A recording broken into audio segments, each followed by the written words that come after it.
It is time for the finale of the Mega Man Zero series, that of course being Mega Man Zero 4, released for the Game Boy Advance and re-released alongside its three predecessors in the Mega Man Zero collection for the Nintendo DS. The biggest trend from the start of this marathon to now would be the quality increase from game to game that I believe most people can agree on. However, correct me if I'm wrong, but Zero 4 is the most divisive of the entire Zero series, with praises and criticisms going all over the place for this one. Way back in the day, this was my favorite game in the Zero lineup, but had of course fallen to Zero 3 in the years to come. Before this marathon, Zero 4 was locked in as my second favorite Zero game, but with Zero 2 surprising me with how much of a quality increase it was over Zero 1, and Zero 3 shattering my high expectations, where does Zero 4 fall? Well, let's start where I think we can all agree, the storyline.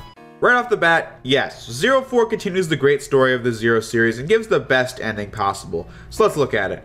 The game opens with the usual recap. There's a really melancholy piece in the background as we're told that robots were created in the image of human beings to be companions to them, with what looks like the blueprints of classic Mega Man. I could be wrong, and I may have just pissed off a commenter or five, but still. When robots were given free will, some didn't want to serve humans and turned against them. These were labeled as Mavericks. Human beings, despite being the creator of robots and Reploids, had pit Reploids against one another in what began the Maverick Wars, which after a century turned into the Bloody Elf Wars, with Neo Arcadia providing a safeguard for humans against all this war at the hands of Reploids. It's then revealed that finally, for the first time, we're seeing a human being's perspective on everything that's happened in the Mega Man series as the narrator talks about how Mavericks had killed the leader of Neo Arcadia, Copy X, which we know was our work. Well, Dr. Weil killed Copy X, but we set it up by accident. Now, Neo Arcadia is under the iron fist of Dr. Weil, and as a result, Neo Arcadia has gone to hell in the time between Zero 3 and Zero 4.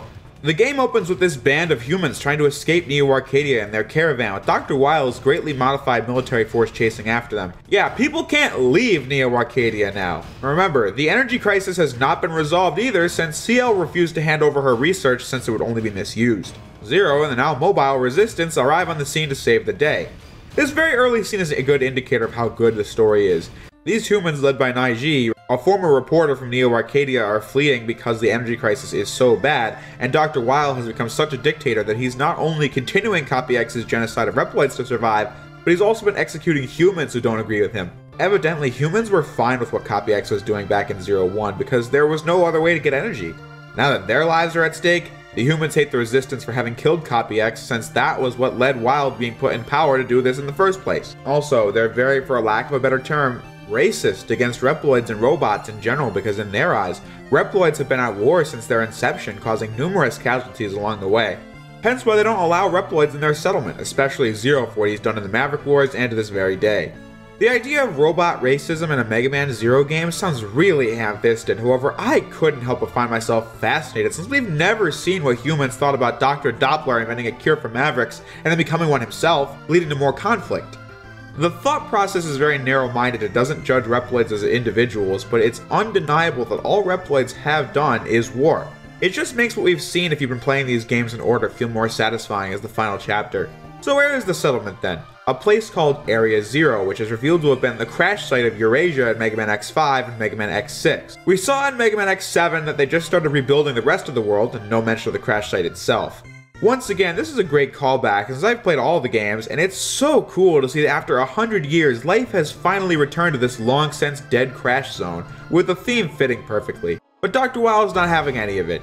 Shortly after Zero investigates Area Zero, he discovers Kraft and his 8 warriors, all working to do Dr. Weil's bidding since they've been programmed to believe that the best for humanity isn't any silly nature reserve, it's in Neo Arcadia under Weil's rule. You may have noticed the desert intro stage, right? That's because Dr. Weil is draining this world dry because of the energy problem.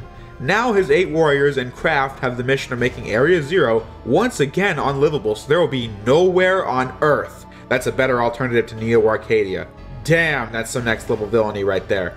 So there is a clear and present danger with these 8 main stages and a mission with each to ensure that people will have the free will to live in peace outside of the influence of Dr. Weil.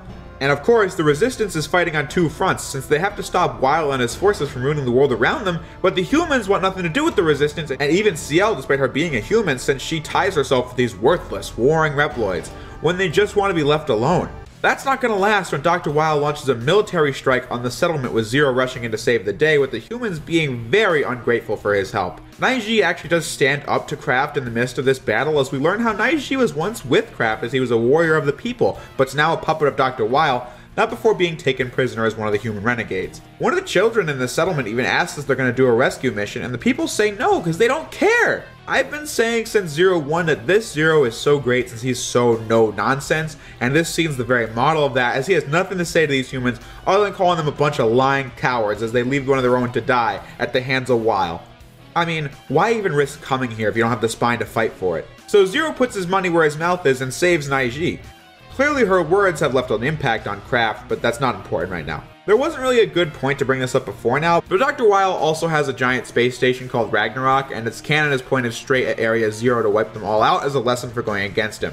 After 4 more stages, we've successfully stopped all the ground-based operations to destroy Area Zero, but this was all a giant distraction. Weil knew that Zero had a pretty good chance of defeating the ground troops, so it's a win-win for him. I mean, if Zero died and the ground ops were successful, that's no skin off his back, so he doesn't need to use Ragnarok. Either way, Area Zero goes up in smoke. Kraft is the pilot behind Ragnarok, but Naiji's words of him being a former protector of the people and now he's a puppet led him to the ultimate betrayal against Weil. And instead of just not firing at Area Zero, he no longer believes in humans and their boundaries against Reploids and fires on Neo Arcadia. Holy shit. Guys, Neo Arcadia was where all the other humans and Reploids outside of the Resistance in Area Zero were. Kraft was hoping to take Dr. Weil down with Neo Arcadia, but either way, that's pretty fucked up as the Resistance manages to save some survivors, but there are a lot of casualties here. Zero gets to Ragnarok for one final battle against Kraft, who was unsure of why Zero would do this, since he thought it was for the good of Reploids to end humans that had it out for them. But in another great line from Zero, he says that he had a best friend who believed that humans and Reploids had a place living together in harmony, and that he made a promise to uphold that dream even in that friend's absence. This is of course Mega Man X, and this being the promise that was made at the end of Zero 3. Kraft dies after this, and overall I think both him and Naiji were good characters. They only really expanded upon the universe, and that's all I can ask for. But of course, Dr. Weil was not dead after all. Despite Ragnarok's cannon being damaged, he's gonna pull an SA-2 and crash the station into Area Zero since his Neo-Arcadian Empire is gone anyway, might as well take everyone else with it. Now this is a climax. Zero is ready to battle the now crazier than ever Dr. Weil, but Weil reveals that he was once a human, but by Cypher Elf enhancements was transformed into the near immortal beast we see today. The reason he hates the people escaping Neo Arcadia is because he thinks that humans are hypocrites. He was cast out of the city's protection with Omega ages ago for what he did to the Mother Elf in the Elf Wars, and now the humans want to leave the comfort of Neo Arcadia for the wasteland they cast him to die in? Not saying he's right at all. Weil is a madman here, but still, it's interesting motive nonetheless. Since he's a human with the armor infused in his body to practically live forever, he's built up quite the grudge. Not that he was even explaining this for sympathy, mind you. He's a certifiable lunatic at this point, and he's just ready to see the world burn. This is how you do a series main antagonist, ladies and gentlemen. Remember back to X6 and X7 where I ranted about every new X game having a cool new villain, but they just got replaced by Sigma at the end, who died in the previous game but's now inexplicably back? Yeah, Dr. Weil is where I was going with that. Yes, I thought that far ahead.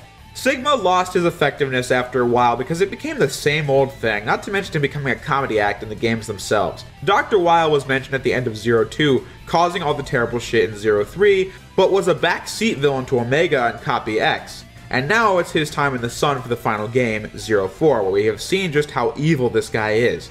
And because he's human, Zero can't fight against, let alone kill him. But why not?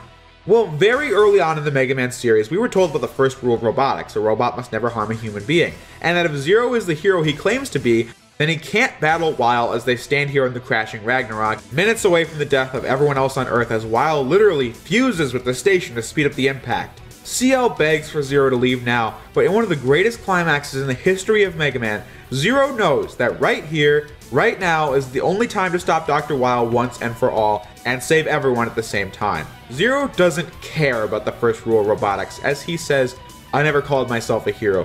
He fights for his friends until the bitter end. This resolves one of the most infamous lines in the history of gaming. What? What am I fighting for? Yeah, through X, through the Resistance, and CL especially, Zero knows that he's fighting for their future and their safety and is gonna fight Dr. Weil to destroy Ragnarok. I haven't mentioned this until now, but this is especially interesting if you're of the mind that Dr. Weil is Dr. Wily's final form, since it's heavily implied in X2 that Sergei's was Weil reborn, and also implied in X5 and X6 that Wily was Isaac.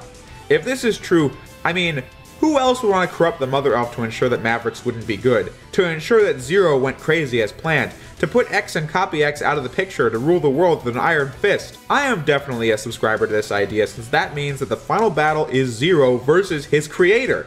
Also, just what a turnaround for Zero as a character.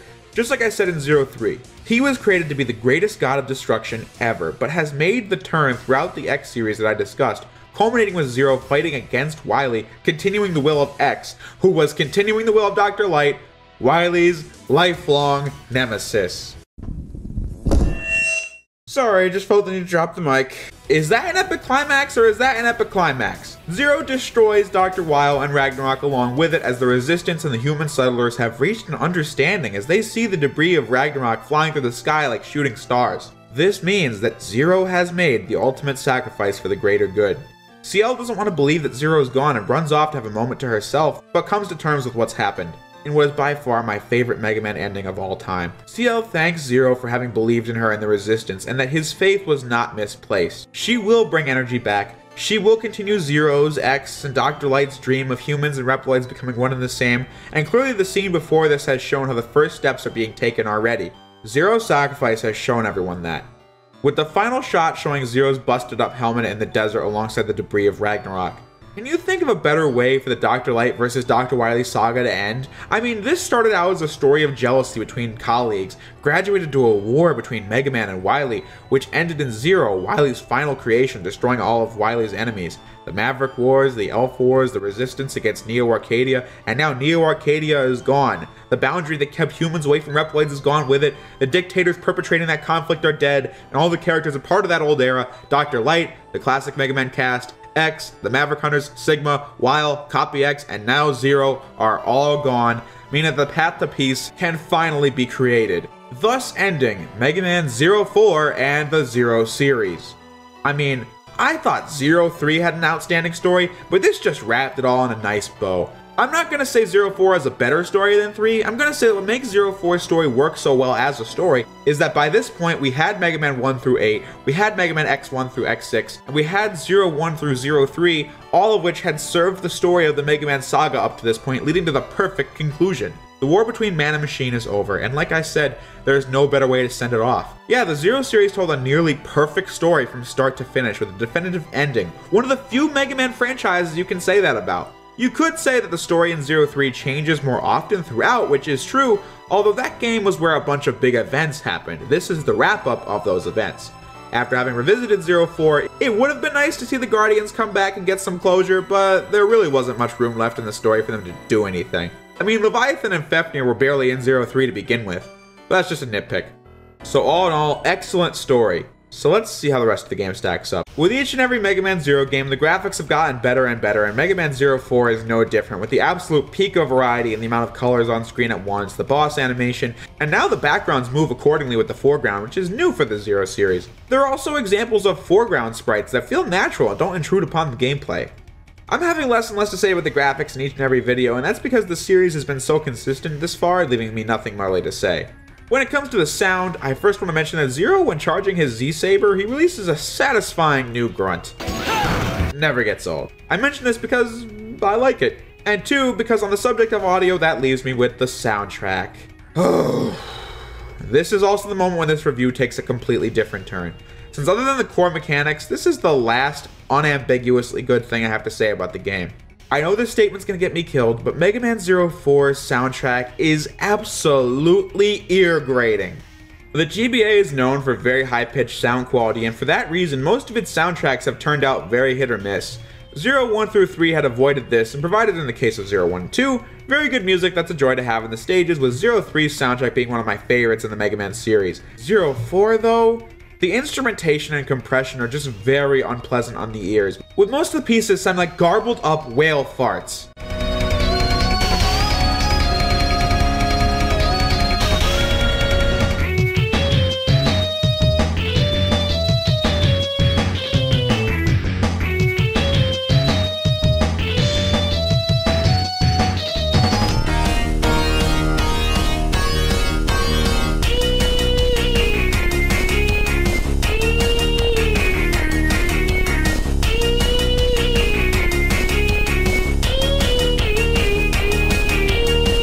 lie, this is one of my least favorite soundtracks from any GBA game that I've ever played. But here's the kicker. Compositionally, this soundtrack is absolutely fantastic. It's right up there with 03, but the way it was put on GBA is what makes it sound horrendous. Sometimes this can kill the mood for good moments like Falling Down, the final boss, or Esperanto, the piece that plays in Area Zero. This is what it should sound like.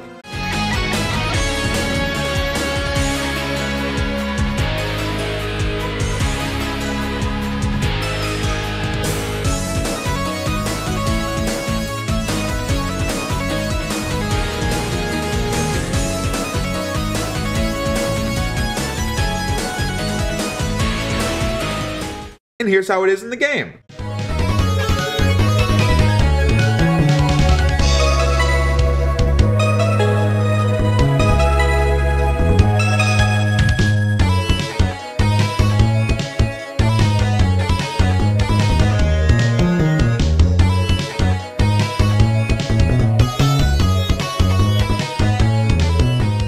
Which is a damn shame since there is, like I said, good composition here and good continuity as well.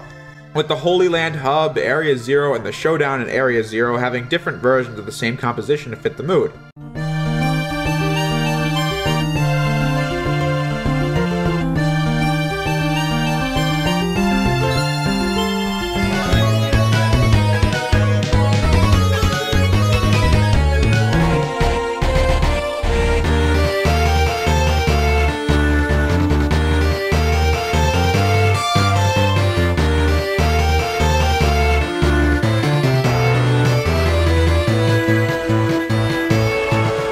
Much like how the rest of this review is going to go, I just want to make sure that we're clear. This soundtrack is great on paper, but an overwhelming majority is weak. Which leads me to the gameplay. Where do I begin? You guys already know how much I've enjoyed this game in the past, but putting a game under the critical microscope can really teach you a lot. I've seen many games I really liked go down the same path, X3 being a prime example of this.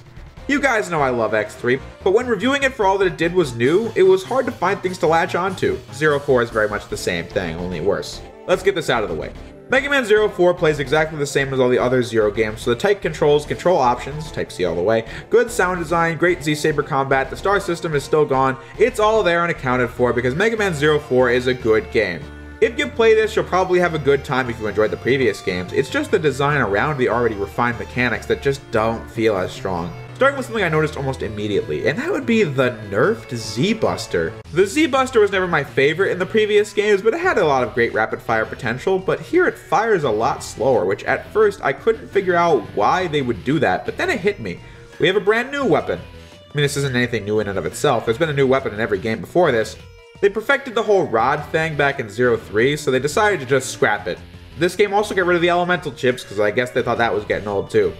The back of the box make a pretty big deal out of the brand new Zero Knuckle. This is really cool in concept, but in execution it leaves a lot to be desired.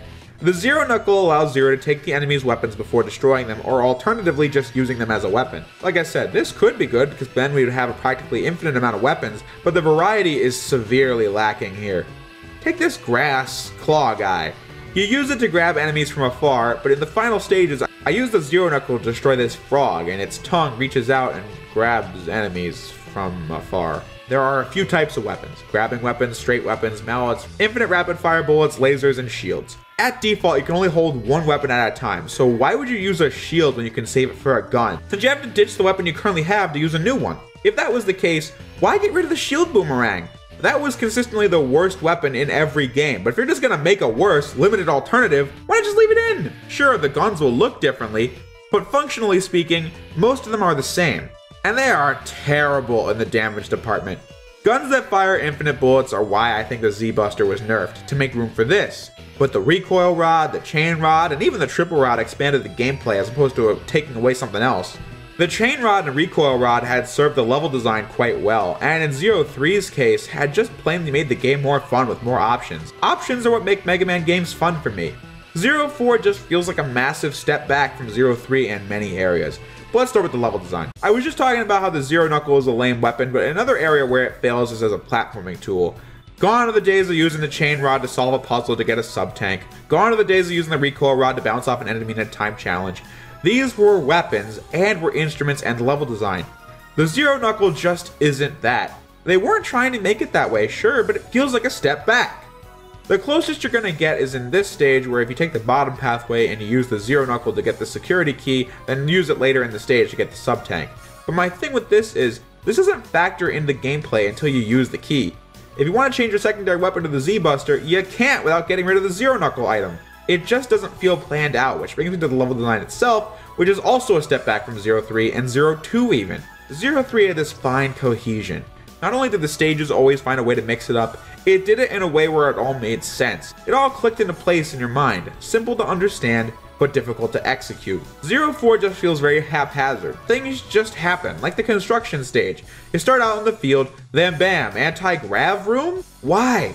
Okay, upon looking it up, this stage is called the Magnet Mine. Never mind. But the point is, it just doesn't add anything to the stage, like riding on the sleds in Zero 3's snow stage, or the electricity in the sunken library. If you're blue, you jump lower on pink floors and vice versa. At the end of the day, it doesn't feel like strategy since you run forward and tank hits in this section, followed by a section where you just hang on ropes, hitting enemies, or just dashing over them. That's one thing this game does. I mean, Zero can now hang on ropes like X5 and X6, only this has been expanded to helicopter enemies. They do something cool with that in the forest stage where you need to destroy the body of the enemy, then ride the propeller up to get the sub-tank. That's good level design. But more often than not, Zero 4 falls very far from that bar, like the rest of the forest stage. Instead of swinging on grappling points or burning the bark or time jumps, what do? Slash endlessly at these branches to move forward? You can burn them, but that's only if you have something fiery on hand, and since the flame chip is removed, have fun with that. Instead of a chase scene, in this game's water stage, you find your way through a timed underwater maze, followed by standard Mega Man Zero fare. The levels just don't feel memorable, like this stage with blocks moving everywhere that are of course instant death. Or the Celestial Gardens, which look nice, but nothing happens here unless you have some kind of ice power to freeze the fountains to get some robot part. And trust me, I'll get to that. When the stages do have an identity, it's a lot of nothing, like pressing switches in the prison stage. But sometimes it can be cool, like rescuing the settlers and using the Zero Knuckle to grab the water dispenser to put the fires out in the middle stage. But anyway, Zero 4 also brings back level changes from X1, X3, and X6. And I just don't get it. X1, it was simple. Beat snow level, fire level, freezes over. X3 was more complicated, but ultimately still simple to follow.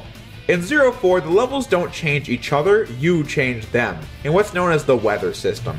This is just baffling design at its finest.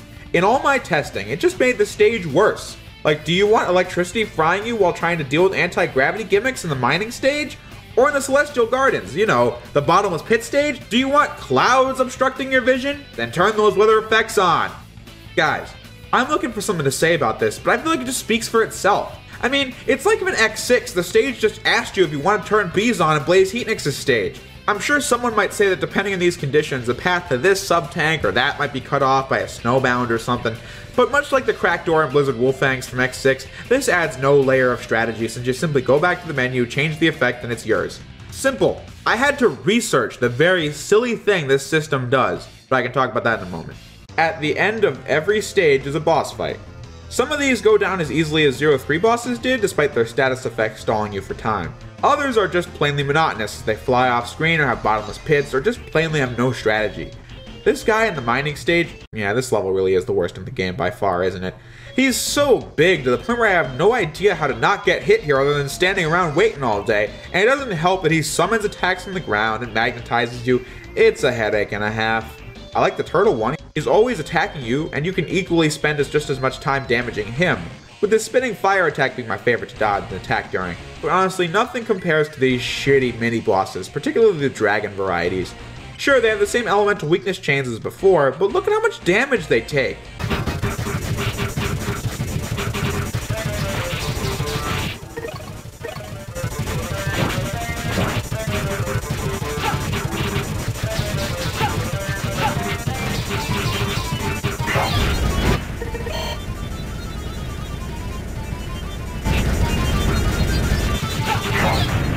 EX skills are back from defeated boss fights, and I noticed how weird it was that I didn't get anything from bosses I had an A rank during.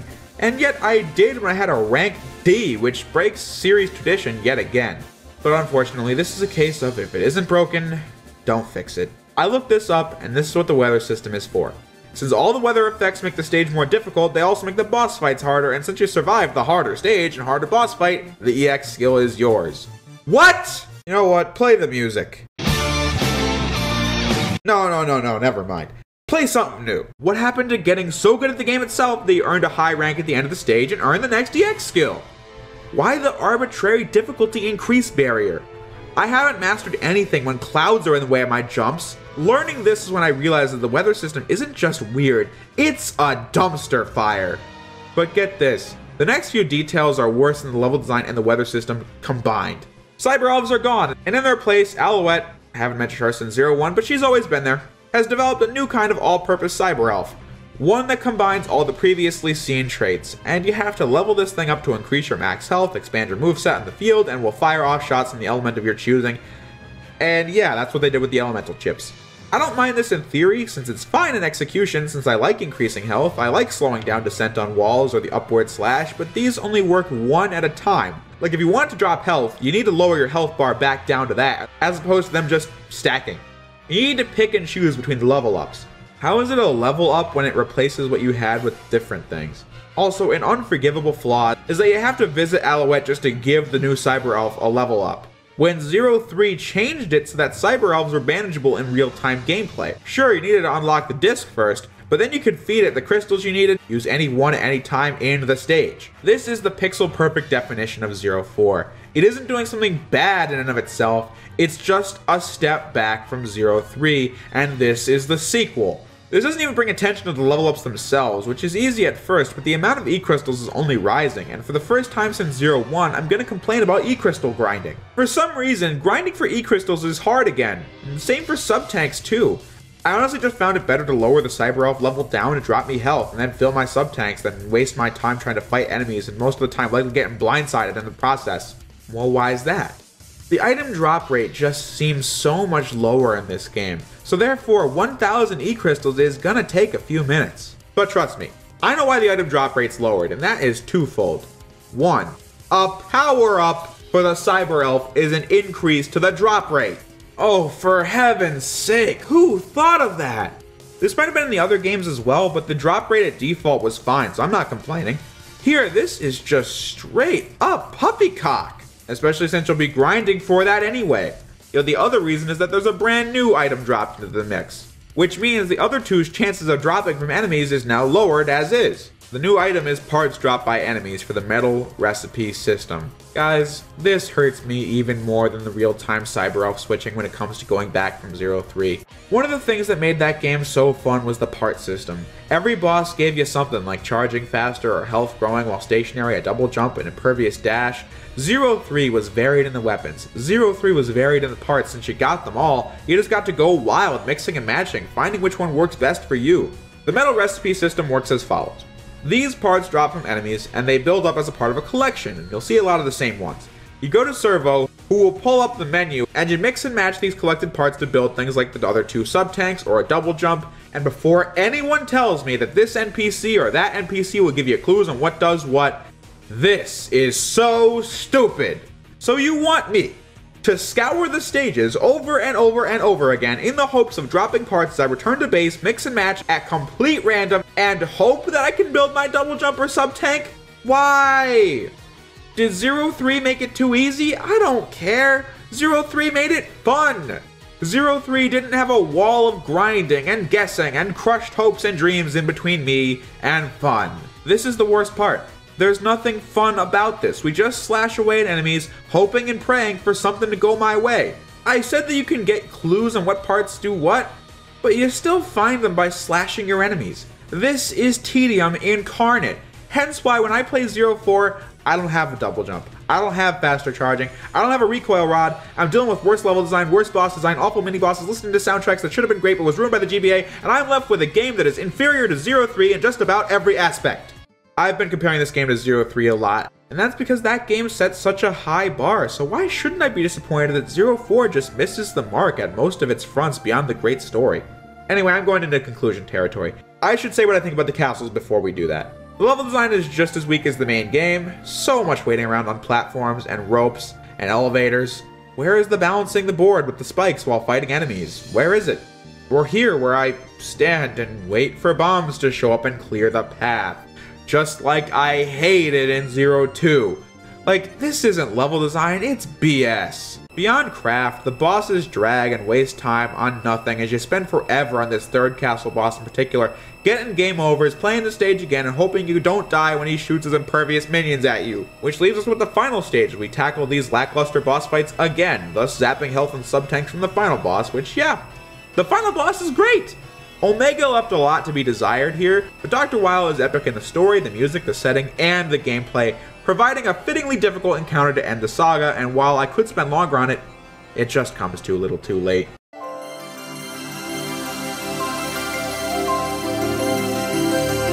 Guys, I like Mega Man 04.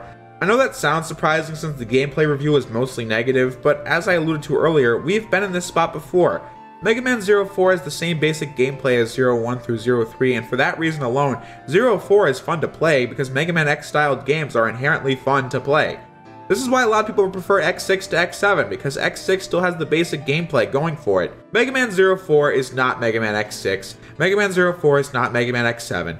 I will never call this game awful or even not good. This is a good game, and there are some things about it that are awful, but the level design being weak, the Zero Knuckle not being great, I only get mad about these things because this game is a sequel to 03. The level design is fine and functional on its own merits, but for what used to be my favorite game in the Zero series, and for what's a sequel to my current favorite Zero game, favorite Mega Man game, and one of my top 10 favorite games of all time, Mega Man 04, as I've hammered in, is a disappointing step backwards. Despite all of its issues, I still think 04 has a lot going for it, to the point where it's better than 01, which despite its massive issues, I found to be a good, recommendable game. I was heavily debating whether or not this was better or worse than 02, and at first I wasn't sure. I mean, 04 has worse execution in its new ideas than 02, but 02 has more segments of just plain frustration in addition to the great moments. But anyway, let's not forget, 04 still has the epic story that provided closure to the Zero series, but also the classic and X series. But after thinking about it, I'm going to give the edge to 02 for being plainly more refined as a video game. So for the final time, good game, but there's a lot holding it back from true greatness, which is more disappointing here than in 02 since this game is the sequel to 3, not the predecessor, even though it sure feels like it, but hey, we did it! That was my review of Mega Man 04. We've reviewed all 4 Zero games, on time too. See guys, when I say I'm gonna do something, it just happens. It's like magic. Anyway, how do I feel about the Zero series overall? Playing them so close to one another, it was just fun to see how engaging the story is if you play them in order. Great characters, serious moments, and a respect for the series from which it spun from. In the case of 01 through 03, it was great seeing how Inti Creates created something, refined it, and then perfected it. Sure, they stumbled the landing with 04 a bit, but it still came out as better than the sum of its parts. If you're interested in any of these games, I recommend playing them in order to experience the story, but since 01 is so flawed, you might want to start with 02 and go from there. The Mega Man Zero collection does a great job keeping all the games intact and giving new options for easier versions for games like 01 or 04.